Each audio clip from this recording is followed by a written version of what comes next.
তো তোমরা দেখতে পাচ্ছ আমি চলে আসি একটা সেই জঙ্গলে ফুটা কোম্পানি ইউটিউব চ্যানেল থেকে। তোমাদের জঙ্গলে বেঁচে থাকার জন্য আমি কিছু পদ্ধতি বলবো, কিভাবে কি খেয়ে জঙ্গলে বেঁচে থাকতে হয়। তো তোমরা দেখতে থাকো আমি কি খেয়ে বেঁচে থাকি আগামী 3 দিন ধরে আমি এই জঙ্গলে কাটাবো।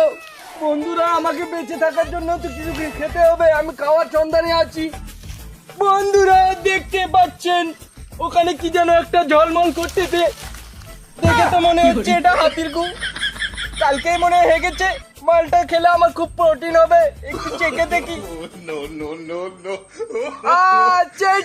বন্ধুরা এত প্রোটিন, বন্ধুরা এই মালটা খেয়ে আমার গায়ে প্রচুর প্রোটিন চলে আসছে। এইসব খাবার খেয়ে তোমাদের জঙ্গলে বেঁচে থাকতে হবে, বুঝতে পারলে বন্ধুরা? কি করে